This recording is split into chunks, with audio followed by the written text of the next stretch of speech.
Good afternoon, everyone, and thank you for joining us today. Welcome to Catharsis, organized as part of the 10th edition of the Poetry Festival Singapore. This is the third year I'm doing this event after taking over from Elijah Chai, who created this event years ago. And it's really great to see so many of you joining us today. A special shout out to my students who are here today as volunteers. Hello, thanks for the support. I'm the chemistry teacher, by the way, not literature. So this year I curated a lineup of 6 poets originally for today. 5 of them are no strangers to Catharsis, actually. They've performed before. But unfortunately, the one new voice that I really wanted to feature has lost that said voice in a viral infection and can't be here today. Therefore, 5. I also have a special guest, Hao Guang, who I think is still on the way, probably because of all the road closures. So hence the +1, special guest reader. And then the +3 is for a multilingual lineup that we actually have this year specially. So there will be a Chinese, Malay, and a Tamil reading to wrap up this year's Catharsis. So without further ado, I want to welcome our first reader, Shelley, to start us all. Shelley, please. Okay? So Shelley is a 2023 Tin House and Canyon Review Winter Workshop participant with work published or forthcoming in Prairie Schooner, Gulf Coast, Salt Hill, and elsewhere. Her debut chapbook, Bodies of Separation, is published at Catharsis Northwest Press, USA, and second chapbook, The Long-Lasting Grief of Foxes, is forthcoming with Mouthfeel Press, USA. She tweets, you can see the handle for yourself, and writes at shirting.com. Shirting, please. All right, so the first poem I'll be reading is called 藕断丝连. Oh love, what do you know about sacrifice when your skin is lighter than the sky? What do you know about holding a rabbit and shooting it between the eyes? Of culling an accent and skinning it to its core? After the war, grandfather still dreams of the mountains from his childhood. The red cormorant soaring with an olive branch within its beak. In every story, someone berates Chang'e for drinking the potion and ascending to the moon.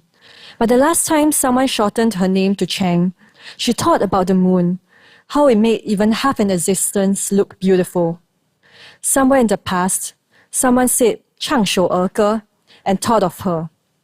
Why is it when the houses have collapsed around us, we always remember most the song from our childhood? Oh love, tell me how much it hurts to be the boy with a bone in your throat, then multiply it by an existence.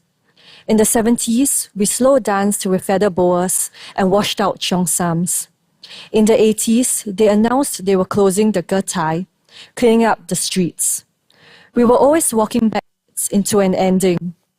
All around us, the mountains, they're aching. Their haunting, damning mountain sound.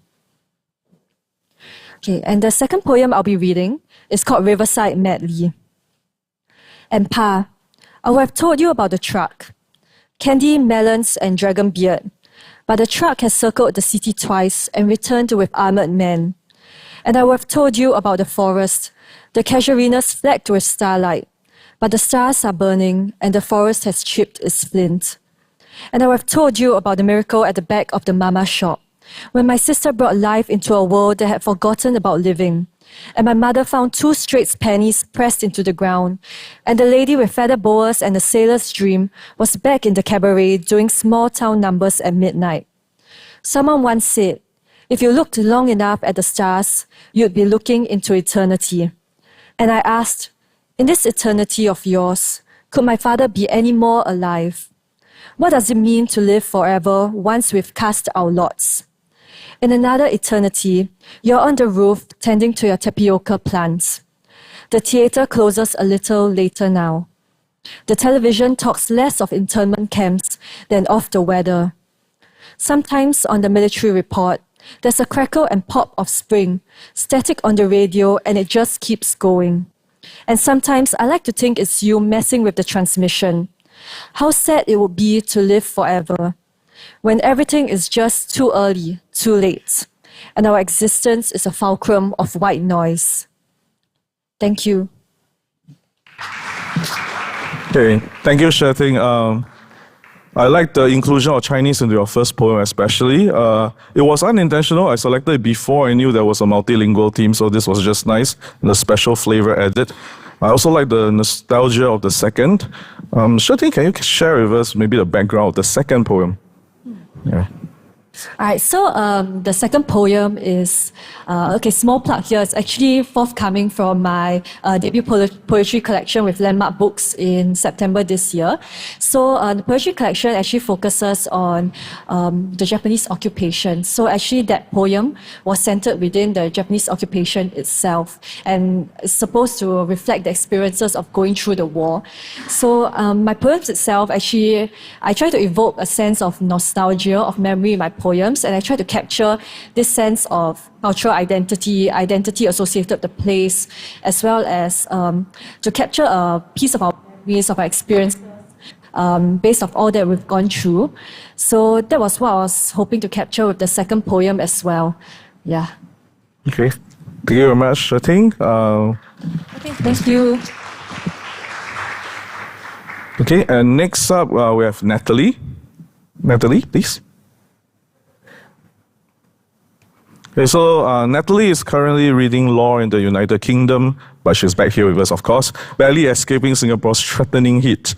In search of catharsis, she tends to the written word as an output, more often resulting in further confusion. Her work was previously featured in publications such as Slush, Poetically, and the Greyhound Journal, amongst others. Besides writing, she fences and works with youth model ASEAN X, a non-profit. So I hand over to Natalie now. Thank you. The poem I'll be reading is called DIY. I had my heart broken recently, as in, that's all I can say, as in, I'm not sure what else I could. Today I got a street poet to write about you. Not because I didn't want to write about you anymore, but because I didn't think I could. You know me, the tireless defeatist. The prompt I gave him was, someone so brilliant, it's frustrating. Which I can't imagine you protesting. Isn't enough to describe you or the swelling, but it's enough to teeter between the desire to show and the sanctity of secrecy. He didn't get it quite right though, merely providing a restructuring of existing frameworks, remixing the same problem so he could put a face to the shame. In this version, I was barely a percent of your scientific insight or artist's eye. In this version of us, I was a story long foretold. Well, some parts, maybe. But it wasn't enough. How could it have been? He didn't get your sharp eyes and tongue, the way you probably think I'm insane, your breathless laugh that one time I thought I finally got something right. I think it was a full moon that night, but with you, crescents instead. Or the other time you asked if I wanted to take care of the succulent I bought you while you were away, forgetting somehow that I was going home too. He got it all wrong, rather not right enough for me to delegate this arduous task of capturing us through this looking glass to someone other than the desperation, other than me. I didn't want anyone's characteristic approximation, just as I wanted to be the only writer you turn to for one. I suppose that this too is a story necessitating my own writing, my own search for the one last good place where I can finally leave the pieces to rest. Thank you. Well, thank you, Natalie. I really like how your last line of the poem showed seeking for closure. Are you able to share with us the story behind this poem? Evidently, it's a heartbreak poem. I guess some of it is quite exaggerated, but I think that's the thing about creating art, right?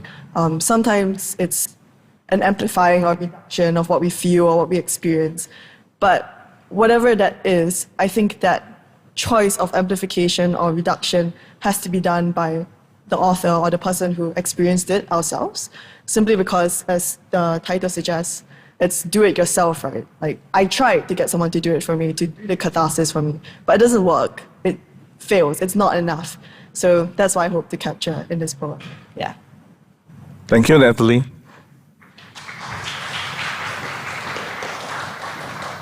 Okay, now let me welcome Sarah to take the stage.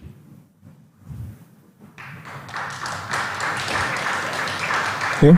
Sarah is a writer of poetry and fiction. She has won numerous international awards for her writing, including first place in the Wilbur Smith Author of Tomorrow Award, first place in the IETS International Poetry Competition, first place in the NUS Creative Writing Competition, second place in the Walter Swan Poetry Prize, third place in the Wells Festival Young Poets Prize, and third place in the Library Young Poets Competition.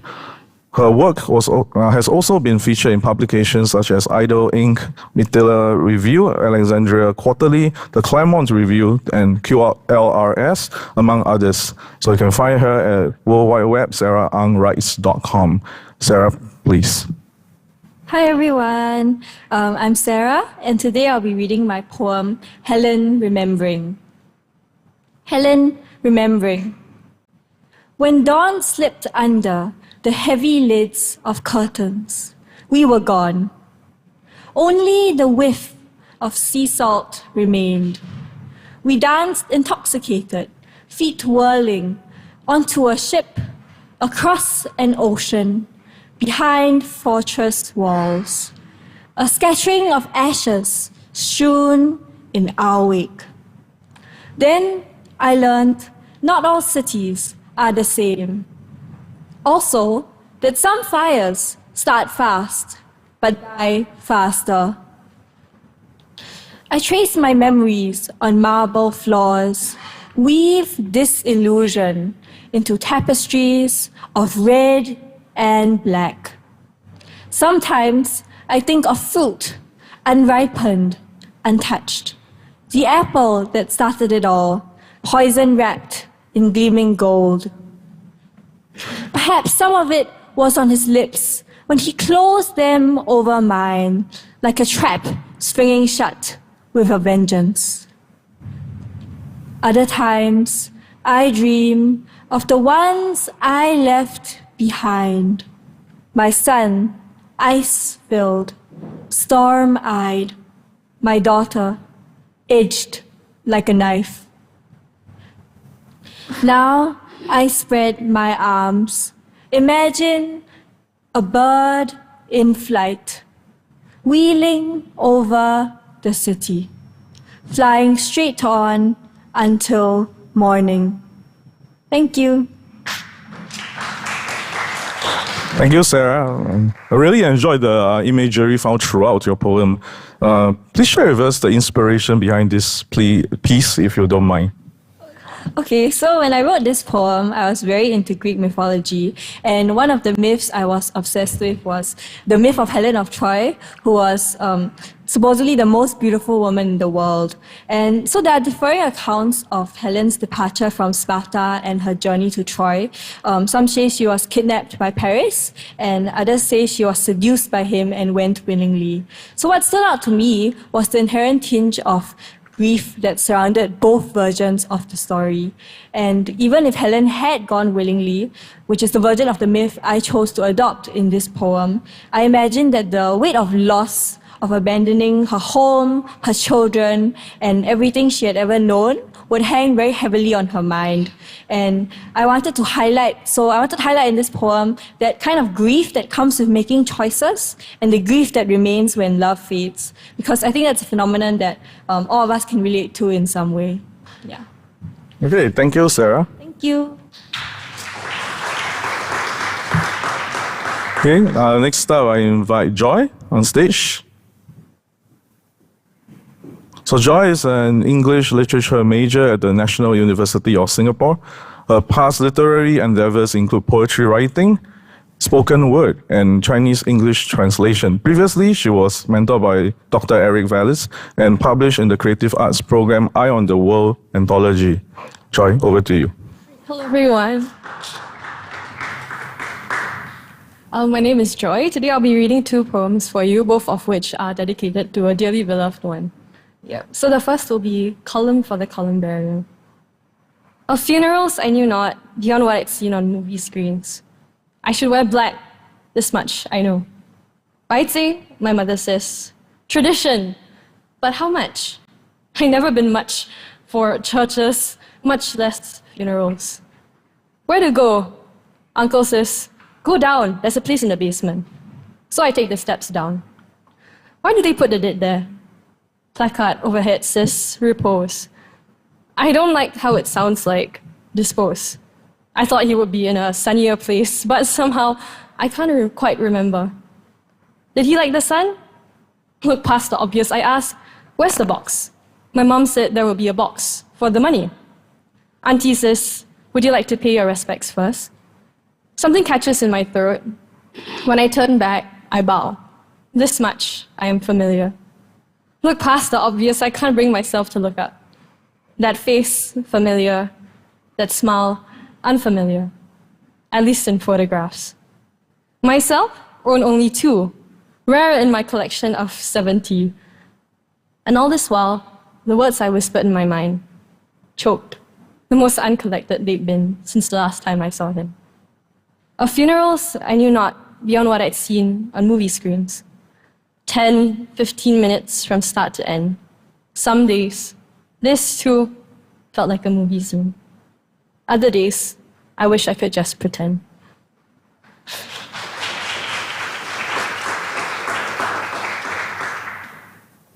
This next poem is titled Against the Light of the Day. The lines are drawn the way you've always wanted them. This way you don't have to see the faces of strangers who hate you and enemies who love to stare at you. Their eyeballs like pin cushions for the needles that frame them. The very ones that pick at your seams, waiting for you to rupture. They don't care about the gashes like scallops, shells, pride, and flesh chewed open by the strangers who came before. So the enemies lie in wait beyond the blinds, teeth bared and ready for a chance to slip between shiplap slats. It's the first lesson of the new semester, the second I've had without you. But for a split second, when she squints against the light beam piercing through the blinds, I think I see you again. Thank you very much. Thank you, Joy. I really like how you use many questions in the first poem to reflect your inner state of mind. And in the second poem, I really feel that this is a very nice ending with a very painful reminiscence. But I will not ask her to share the inspiration behind this piece because I think, she's not going to be comfortable sharing. Yeah. So once again, thank you. Joy.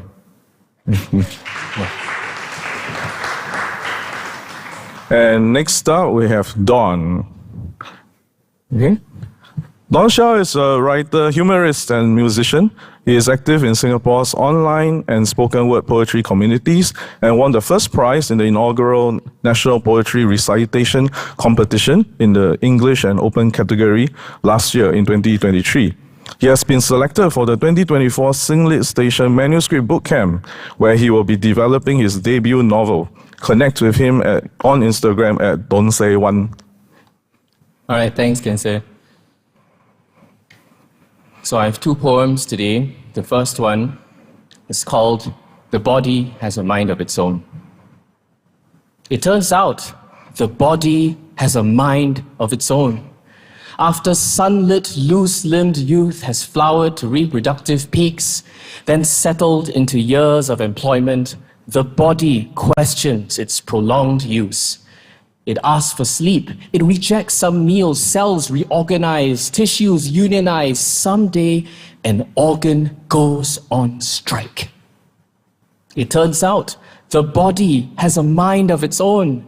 Long quiet, past 40, it makes this known. I had plans, believe me, join that club, learn that code, hit those cities, find new loves. But my body chose other wonders for me. Antibiotics and anesthesia, deep and dreamless, surgical tape hugging failed flesh, coaxing it to wholeness, clinics aglow with fuss and care, one blurry angel handing me off to another. This body doesn't care what I think. It is unmoved by months of apologies to co-workers and bosses, contacts who don't know why we still can't meet, the auntie who cannot understand why, yes, I do need that seat. It doesn't bother that my days tessellate into a jigsaw of pain and non-pain. A patternless puzzle of choosing my battles by choosing when to medicate, then curling away, because it turns out the body has a mind of its own. Once in agreement, now so unknown. It takes its time. It finds ambition abstract.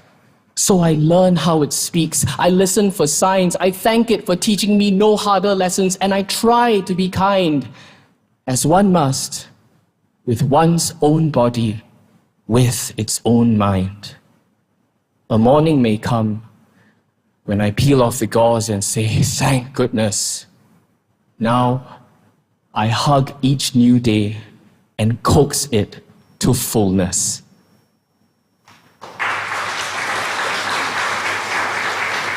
Thank you. That's the first one. I have another poem called Who Knew? We couldn't have a good marriage, so now we are having a good divorce. Gathering the corners without easing the crumples, we fold our years away so we can say we did all we could with who we thought we were, what we thought we were carrying, that we were always on different roads to becoming different people, and when they crossed, we flamed so brilliantly, we fooled our own shadows. And who knew? Who knew we could chew the splinters, digest this glass? Who knew after everything we could unmake our remaining bonds with such ease? Maybe this is the kindness we were meant to show each other. The privilege of finishing what we started. The lightness of losing so much we will never feel lost like this again. The wonder of walking away from the what and living the what if. Who knew? Who knew we could turn off the sun and still feel warmth? Who knew we could hold a memory without holding out for more? The heartbreak teens of TikTok don't. The red flag hunter on Tinder doesn't. The long, quiet sufferers in their large houses don't. I didn't. Then I did. When I could finally say, I'm sorry for the hospital, for my mother, for not seeing who you were because I didn't know who I was. I knew it when I realized you still owed me an apology, but I no longer needed to hear it. Thank you for helping me find this door. I never want you fully out of my life. There is no need until I choose a love who asks me to. Meanwhile, we still have the things we no longer speak of, and whatever this now is, so we carry on in our distant generosity, our gentle defiance of all other endings. Thank you. Thank you, Don. Always enjoy hearing you read so emotively. See, I wrote this without even hearing you yet. And certainly, based on age, I resonate fully with your first poem, unfortunately. Can you share with the audience why you wrote this poem? The first one, yeah. Okay, so I had a bizarre health scare last year. It was middle of last year. It was the first health scare that I ever had. And, I had to go to A&E for emergency surgery the first time. And it didn't resolve. Over the past year, I've had 5 more surgeries. So I've had a total of 6 surgeries for an ailment that suddenly I was beset with last year. And I was telling my friends, wow, I'm finally middle-aged. Yeah, it was that disbelief, because I asked doctors, why? How did this happen? What is the reason? What causes this particular ailment to happen? And there's no reason. It just happens. So that's when I thought, wow, the body has a mind of its own, right? Yeah, so that hence the whole poem just kind of flowed from there. Yeah. I feel you so much. Thank you. Every time I go to the clinic, a new prescription comes. Yeah. So thank you, Don. Yeah. Thank you.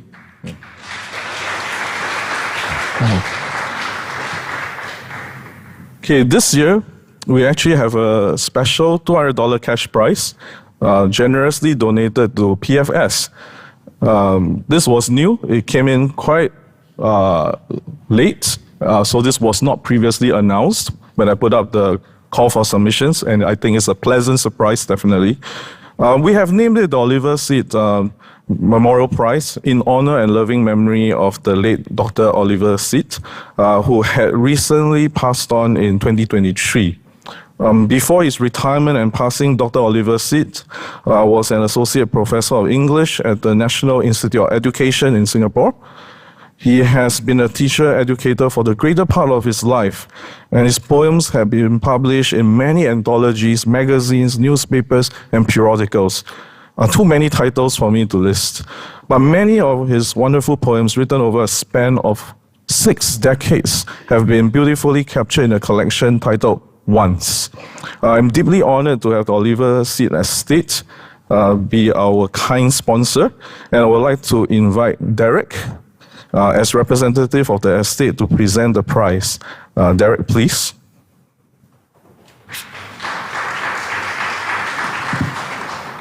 And the recipient of this inaugural prize is Don Shell. Don, please come to the front.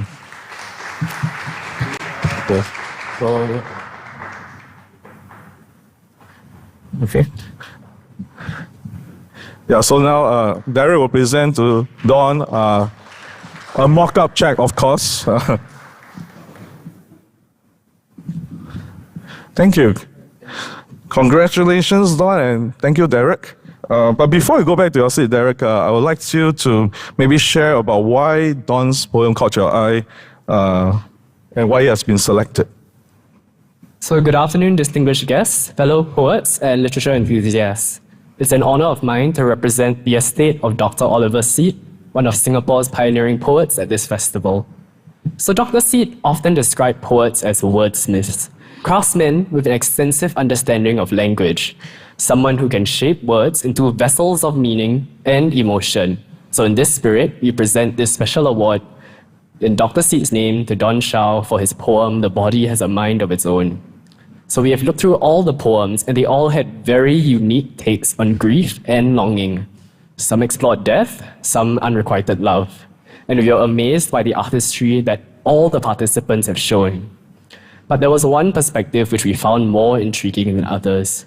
So the poem's exploration of aging and the loss of autonomy really caught our attention. We also appreciate how the poem journeys and resolves this conflict, reflecting on the fragility of life and the importance of self-compassion. The repetition of the phrase, "the body has a mind of its own," intensifies and defamiliarizes this disconnect between the mind and the body. And so the imagery we found was very sincere and a very relatable depiction of the speaker's physical challenges as well. So we thus hope to recognize this poem for this special award. Congratulations and thank you. Hey, thank you, Derek. That was very clear and concise too. Congratulations again, Don. Well deserved. Yeah, and I'd like to invite our guest poet to come out on stage next. Yeah. Yeah, you can see how prolific he is by the fact that I almost couldn't fit the whole biography onto. Should I read the whole thing? Oh, no. Okay, you can take a while to read it and be wowed by it first.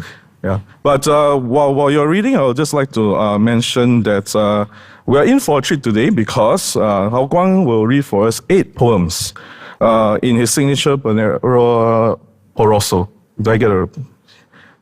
Okay, in the form that you will see on screen and you'll recognize it for what it is. That he helped to make popular again when he was Singapore Poetry Writing Month's moderator, and he dropped the prompt that made us all look at it. So Hao Guang, please. I'm going to read a number of short poems, so don't need to clap first, can clap at the end. But also these, I mean, the theme is grief, catharsis. I think grief, the way that I like to think about grief is that you may not know where it comes from. Yeah, and so I hope you enjoy the mystery of these poems. The International Left-Hand Calligraphy Association closes at noon. A beloved who disappoints. Countless petitions. Yesterday's orchids and burning violet coals are inexplicable and cheap, and I too have murmured as much. Surely children were harmed. Crimes fled like dreams on both sides. Seconds ago, you recall with vivid ache the painter coaxing tomorrow's orchids to life. My petition seize the airwaves and brim over with tears. These too are garments.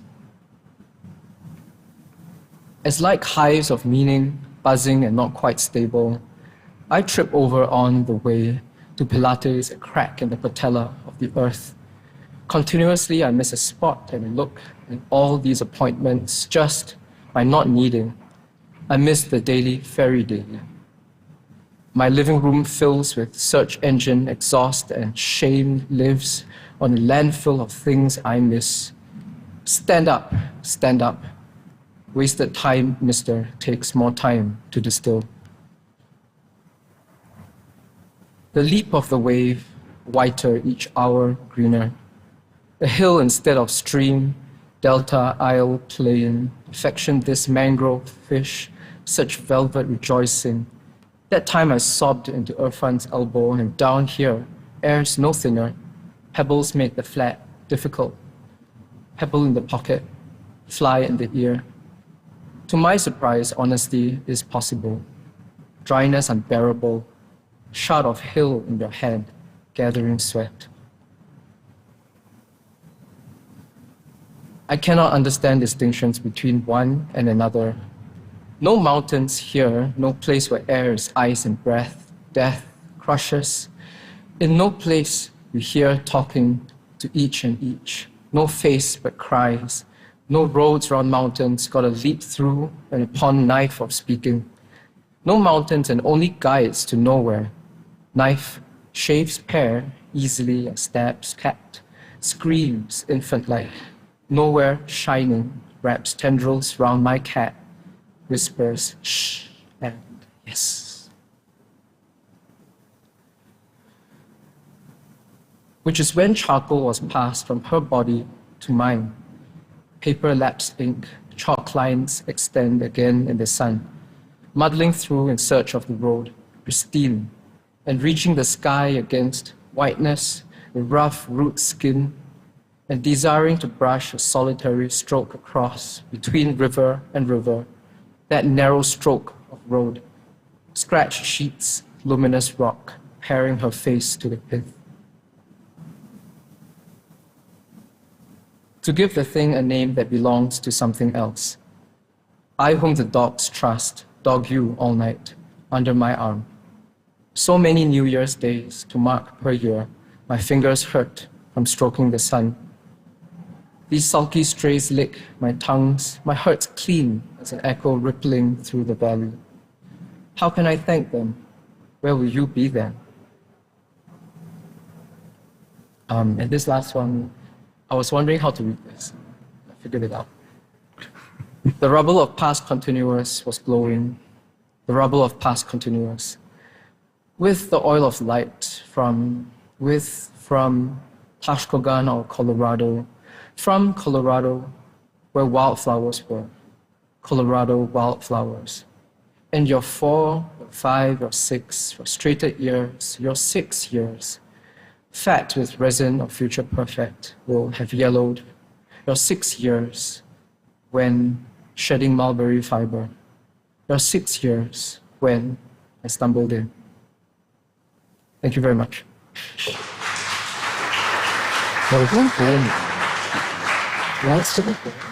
thought I saw this thing. Do you want to go back? Wait, let me check. I think it was this one. Maybe I'll read that one.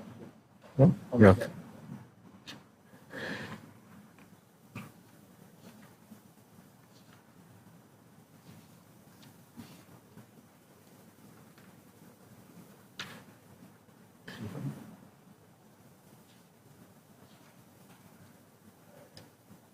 I will in fact read one more poem.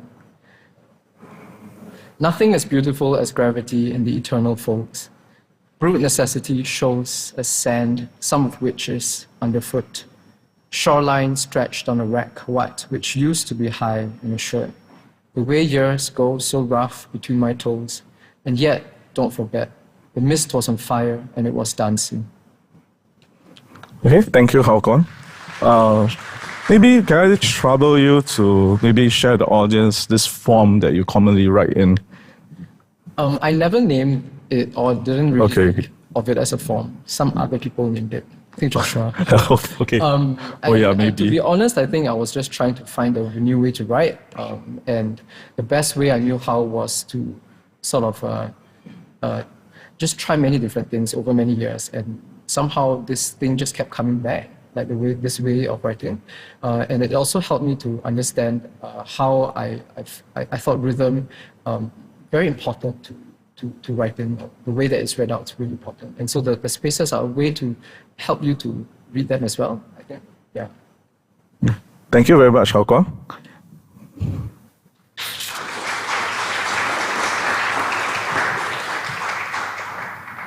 Okay, and next up, I will not read out the bio, not because it's anywhere near as prolific, but it feels weird to read my own bio, so I'll just leave it there for a while.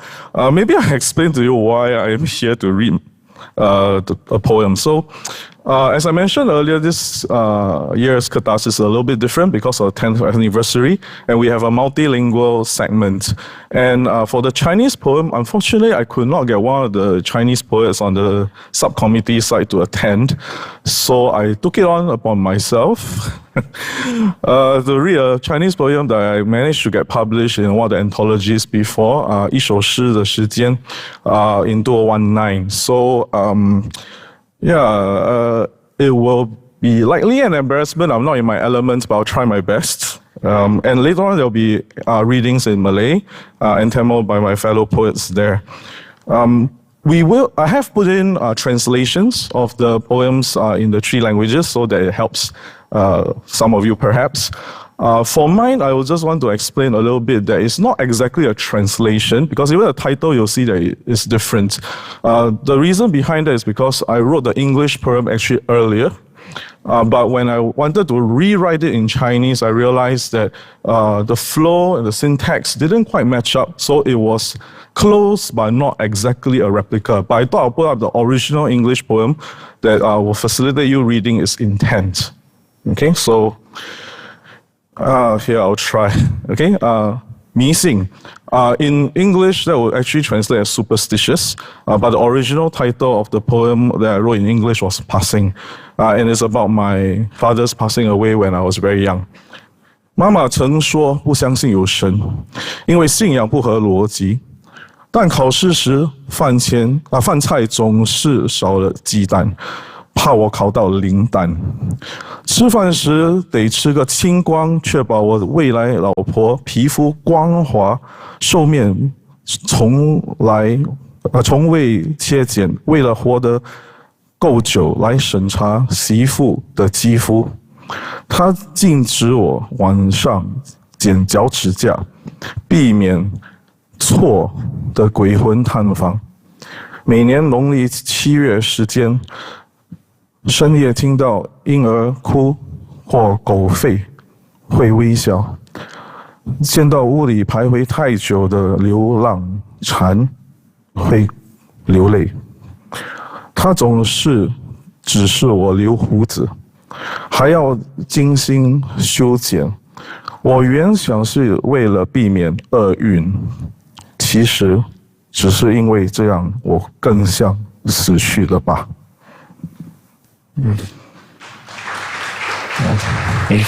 Thank you. So I would like to next invite Kairu up on stage.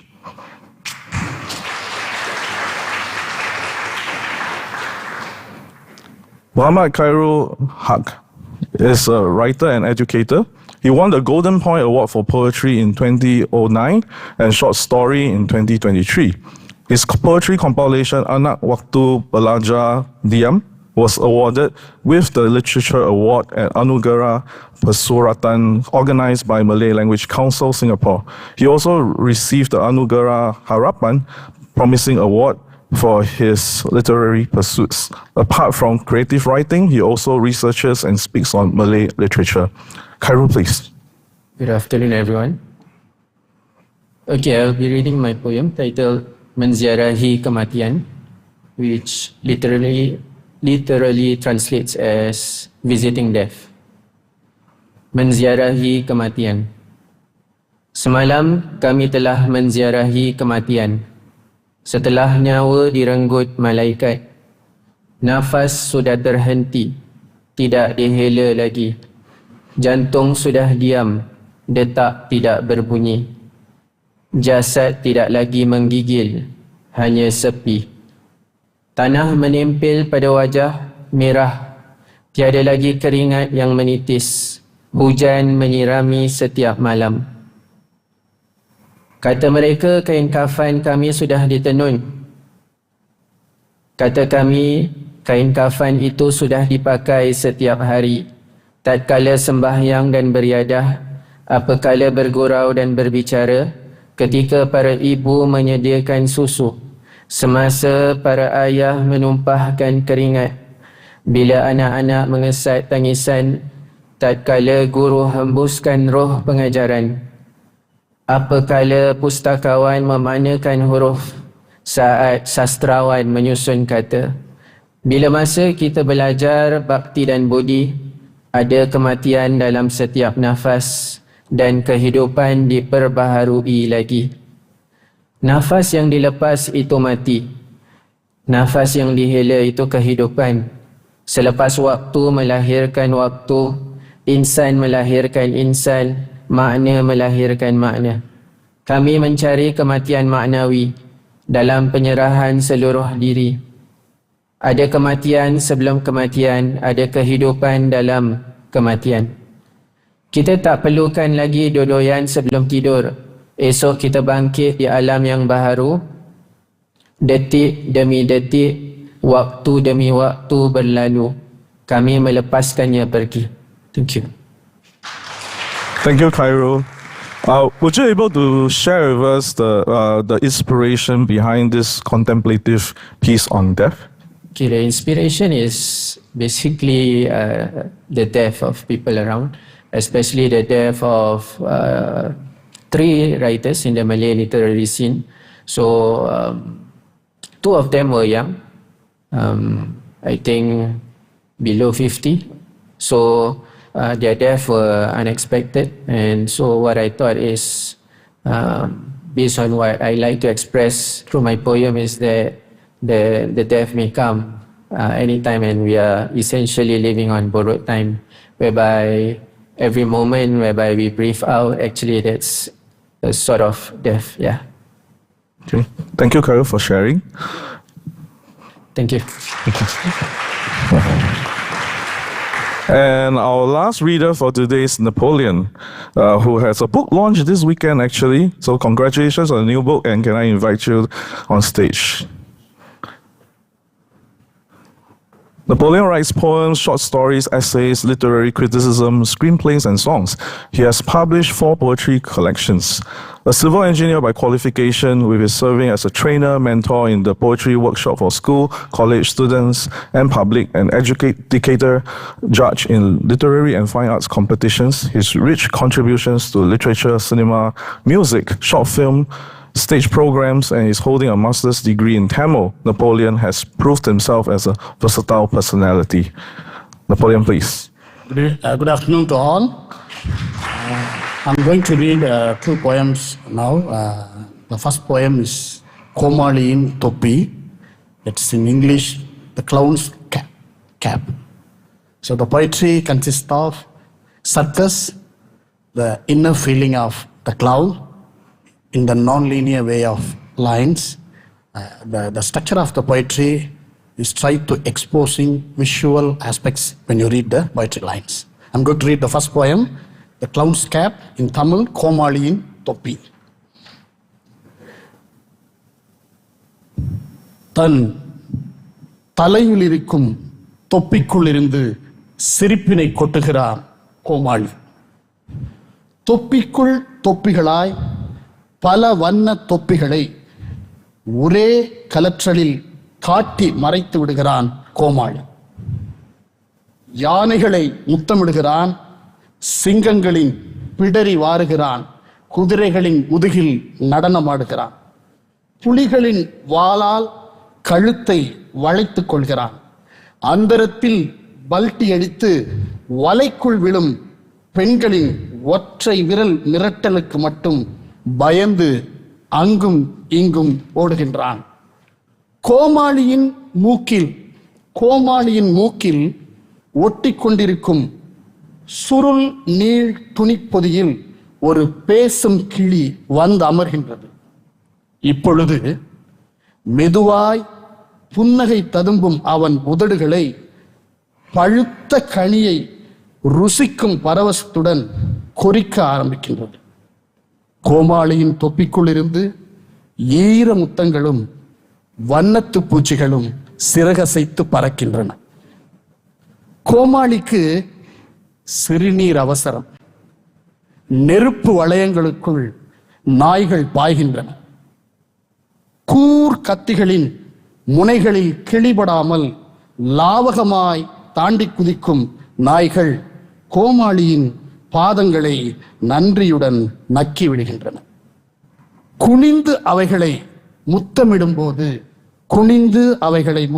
போது கோமாளிக்கு மிகவும் அவசரமாகி விடுகின்றது.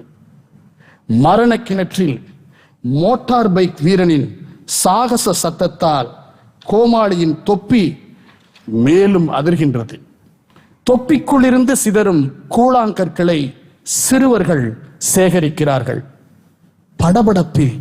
படபடப்பில் கோமாளி தவறுதலாய் பெண்கள் கழிவறைக்குள் நுழைந்து தலையில் அடித்துக் கொண்டபடியே ஆண்கள் கழிவறை நோக்கி ஓடுகின்றான். இசைக்கருவிகளின் பின்னணியில் மாய வித்தை அரங்கேறுகின்றது. கருப்பு திரைச்சீலைகள் மெதுவாய் இறங்குகின்றன. கழிவறை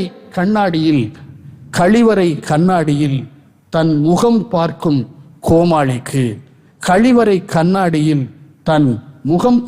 கோமாளிக்கு பள்ளிக்கூட கரும்பலகையும் அம்மாவின் மரணமும் பிம்பமாய் தெரிகின்றது. தொப்பியை கழற்றிவிட்டு ஒப்பனையை கழுவுகிறான்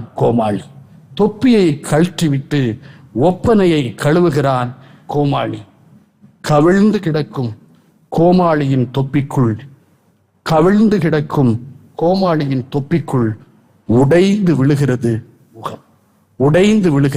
முகம். Thank you. This is my first poetry. The second one is going to be a great book. ஒரு நல்ல புத்தகம். A great book. So the content of this session is most on grief, loneliness, loss or something like that. I always felt that every loss, every grief can give the relief from a great book. Something like that. That's the content of this poetry. This is in the surrealism, contemporary and postmodern type of poetry. It's very clear-cut poetry. It's not in the non-linear manner. It's a book called Oru Nalla Puthagam, great book. ஒரு நல்ல புத்தகம் நம் ஜன்னலை திறக்கிறது. அதன் வழி நமக்குள் தேடலின் பறவைகளை அனுப்புகின்றது. ரசனை எனும் அதன் அலகுகளில் சேகரித்த வெளிச்ச விதைகளிலும் உள்ளுணர்ந்த வேட்கையின் தாகச் செருப்பினிலும் தெரிந்து அறியும் ஆழங்களின் நெருக்க தீண்டலிலும் உயரங்களின் பரிமளத்தை நுகர்ந்த அனுபவத்திலும் இயைந்து பின்னப்படும் ஞான கூடுகளில் படபடக்கின்றன நல்ல புத்தகங்களின் பக்கங்கள். வார்த்தைகளின் திசையொலியில் தர்க்க அலசலாகி கேள்விகளால் ஆன பரத்தலில் வட்டமடித்து சுழன்று வாசிப்பெனும் கனிகளால் நிறைந்திருக்கும் உட்கூடுகளின் பஞ்சு படுகைகளில் உட்கூடுகளின் பஞ்சு படுகைகளில் ஆழ்ந்த அறிவுச்சுடருடன் அமைதியாய் விழித்திருக்கின்றன புத்தக கணங்கள். நன்றி. Thank you, Napoleon. I must confess, I just clicked randomly, roughly. I apologize if I clicked too early or too late because I had not coordinated with Napoleon. I do not know Tamil. But I hope that you still managed to read it properly. Yeah. The image of the poems are really vivid and quite unconventional. Maybe can you share with us the inspiration behind the poems, especially the first one, the clown's hat? Okay. The intention is everybody has their own nostalgia. The poem more on content of this panel, I believe. Of course, the character of this clown wants to be a doctor, wants to be an engineer or something like that. But unfortunately,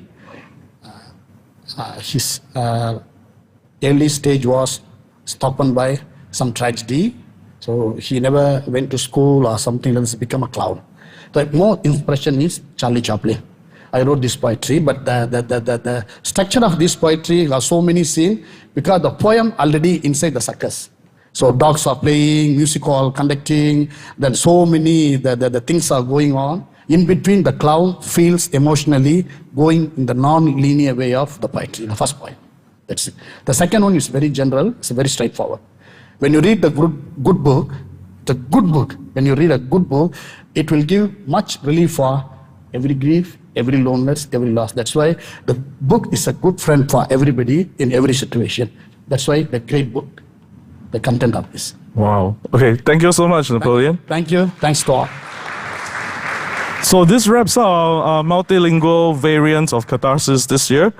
PFS 2024 runs from 26 yesterday to tomorrow, 28 July, with additional events until 1st of August.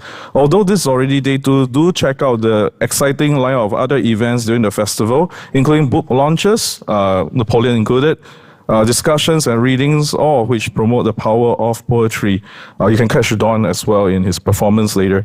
To view our full lineup and register for events, please visit www.pfs2024@ptix.com. There will be book sales outside the event rooms on today, 10 to 6:30 p.m., 10 a.m. to 6:30 p.m., selling titles by some of the authors speaking at our festival. Do check it out. This event would also not have been possible without our sponsors and partners. So other than Oliver Seed Estate for Catharsis, we also like to thank the National Arts Council, the Arts House, One World International School, and Books Kinokuniya for their unwavering support in making this festival a reality. Your contributions have helped contribute and create a vibrant space for poetry to flourish. Last of all, thank you for joining us today. If you have a moment, do send the QR code on the screen to fill in a short post-event survey. Your feedback and support of PFS is deeply appreciated and help us to continue bringing poetry to you. Thank you very much for being a wonderful audience and have a nice day.